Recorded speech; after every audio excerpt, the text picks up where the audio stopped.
The B-Movie video game, an unbelievably grand, breathtaking, extraordinary title based on a cinematic treasure that lives up to the likes of Ocarina of Time and Grand Theft Auto 4.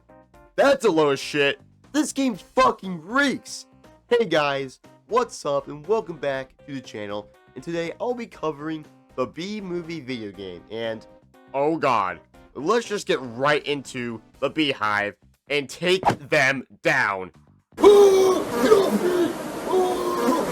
The B-Movie video game is a game based off the DreamWorks movie. Guess what it's called? Wait, no, that's not the title. It's obviously the B-Movie, released in 2007. And, it's the movie of all time, I guess. Yeah, despite DreamWorks mostly having a great track record, the B-Movie was definitely a dud, but did well in the box office. And you know what that means? Money and merchandise. And you know what that means? Shitty licensed kids games. It's the 2000s, baby. Back when literally every single movie got a tie-in game. Most of which these games were quite terrible. And yet, I have 100 of them. Yeah, that explains a lot. Logically, this meant the B-Movie would get a tie-in game. This game would become the B-Movie video game and had a featured demo in the Shrek the Third game based on this abomination of a film. No wonder Shrek had all those nightmares. The game would also get a trailer in E3 2007, which, yeah, poor Barry, he had a lot of competition. The game would be developed by Beenox, a studio from Quebec that has a shockingly perfect name for this game. Wonder how DreamWorks came up with that. Beenox would develop the Xbox 360, PlayStation 2, and Windows PC versions, while Smart Bomb Interactive, now known as WildWorks, would develop the Nintendo Wii version. Also, apparently there's a Nintendo DS version of the game developed by Vicarious Vision. These studios, with the exception of WildWorks, are owned by Activision. Must be a Deseret thing. Activision published the game, as they did with a lot of licensed kids games in the 2000s. The B-Movie video game would release on October 30th, 2007, and the Wii version on November 5th, 2007, Europe on November 16th, 2007, and Australia on December 5th, 2007. These releases made sure the game would release alongside the featured film. Funnily enough, the B-Movie video game came out just in time for Windows Vista, and honestly, it wasn't that bad, right?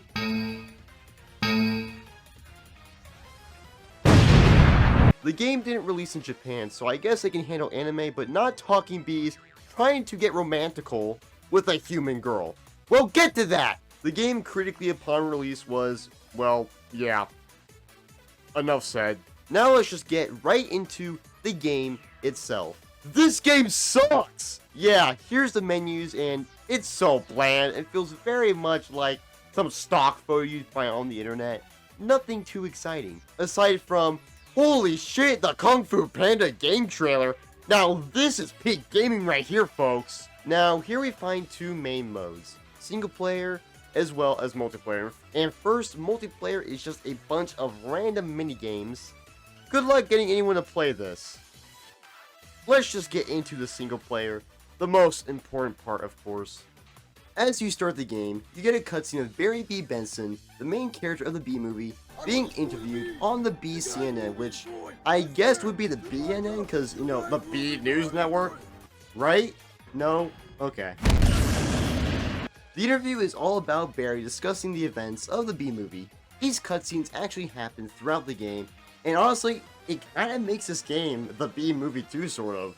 You are then given another cutscene of Barry being excited to go work his 9 to 5 after graduating college, and here we are, the game's hub world. And yeah, you heard me right, hub world. This game allows you to explore New Hive City. Yes, it's a ripoff of New York City. And wait a second, if New York is new because of York, the original from England, actually originally it was New Amsterdam, not New York. Shut up! Does that mean that since there's a new Hive City, there's an old Hive City? Question is, what happened to it? Oh god, the horror! New Hive City is a city that can be treated like a GTA game. since you can freely walk around, drive, harass the dead-in-sight NPCs, do missions, etc. Speaking of missions, these side missions are basically jobs for Barry to do. Funny thing is, when I played the game, I just did the job missions and didn't even realize there were main story missions. Took me about 2 hours of being a taxi driver, which, well, was not fun. But anyways, what kind of jobs are there? By finding a job terminal in the city, you gain access to a variety, like shooting missions, taxi missions, and factory missions. First, all the factory missions, which are a couple, are just boring and the controls are really bad. For one of them, the bee collector, the Wii remote, I shit you not, just completely stopped working.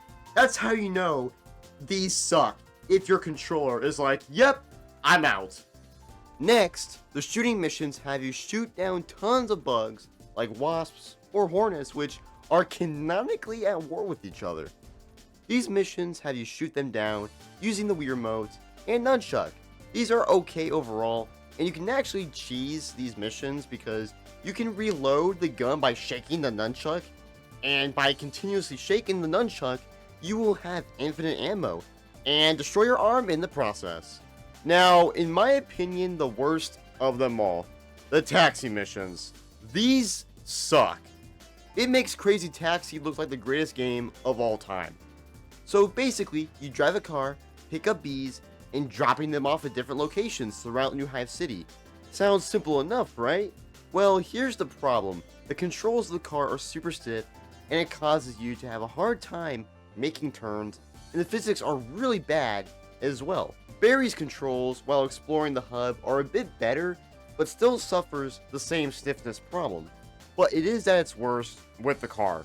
Another catch is the time limit, which gets longer and longer as you get through the taxi missions.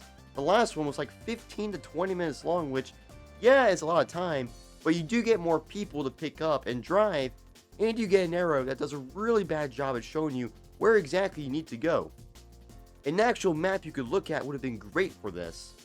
And on top of the bad controls, makes the taxi missions incredibly tedious and miserable to get through, which I guess is a good metaphor to real life jobs. Now there's two other types of side missions in New Hive City: racing missions and distribution missions. Distribution missions, you basically, well, you pick up a package and deliver it somewhere, and then the racing missions, you get to race other bees. Other than that, the city doesn't have much else going on, with small exceptions like a gallery room, which you'll find collectibles throughout the game. Don't know why you would, but it's there if you want it. Now on to the actual story missions, which covers the story of the actual movie, and I might as well summarize it. The main character, Barry B. Benson, is unsatisfied being a wage slave after graduating from college, and due to this rebellion, wants to go into the outside human world. This eventually leads to meeting a human named Vanessa from Joe Swanson, the Family Guy, who is her boyfriend. And I shit you not, Vanessa basically cheats on Joe and gets into an implied romantic relationship with a bee. What the fuck? Barry, what are you doing? Stop this. This doesn't happen in the movie. On screen anyways. Hello everybody, welcome to Relationship Advice 101 with Dylan the Philosopher, the OG himself, and today we're going to be going over some red flags to look out for while you are in the dating scene. So first, if they're only in it for the money. If they're only in it for the money, then get the hell out of there. They should be in there for you, not the money.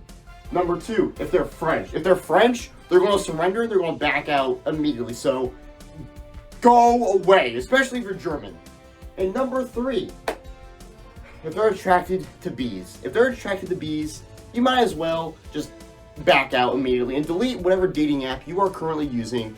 And yeah, subscribe. Who thought this was a good idea? What kind of abomination can come from that? Oh God! Different Katzenberg, what were you thinking? With his human exposure, Barry soon finds out that humans have been stealing and eating their honey. With this realization, Barry decides to sue all of humanity. I'm not kidding. All of humanity. Even George W. Bush, who was president at the time. Long story short, Barry and the bees win the case, even after Barry's friend, Adam, assaulted the enemy lawyer, Montgomery. And no, not the British general from World War II, or Montgomery, Alabama.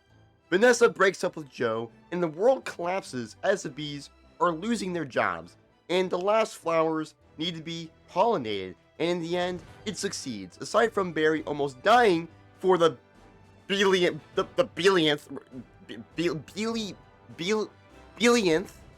time by Joe from Family Guy, the planet's ecosystem is saved. Now, the story missions themselves are definitely more fun than the ones from New Hive City, but they still kinda suck. But hey look, badass frog! The missions are very tedious and boring. You go from pollinating flowers, which you do a lot, to shooting down enemies, to auto-scroll levels that are very hard to control. I mean, seriously, how the hell are you supposed to do this? The game doesn't even work correctly. The rain missions that are so long, and because of the slippery controls of flying, make it really hard to gain cover and not die.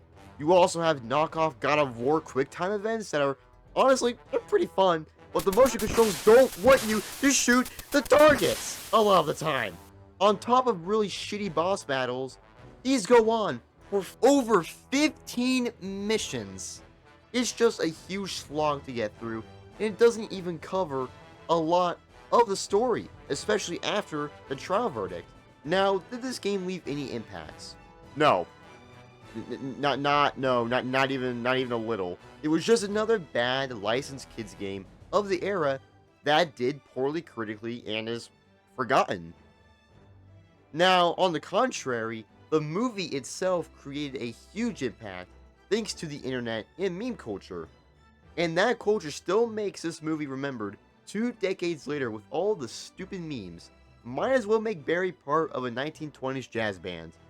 In conclusion, the B-Movie video game was another poorly licensed kids game to cash in on the original movie, with poor controls, tedious missions, and glitchiness, making this game unbearable to play at times. But hey, as long as the kids like it, it's fine. They have no standards yet. Oh wait, I was one of those kids. Oh god! Hey guys, thank you so much for watching this retrospective. I had a lot of fun making this one, even though it's, you know, a game based off a movie that is, oh, that's interesting, as you guys saw. So, yeah, make sure to check out some of my important links in the description down below if you want to check those out, like my Twitch and Discord servers or whatever. And I will see you guys on whatever comes next. See ya.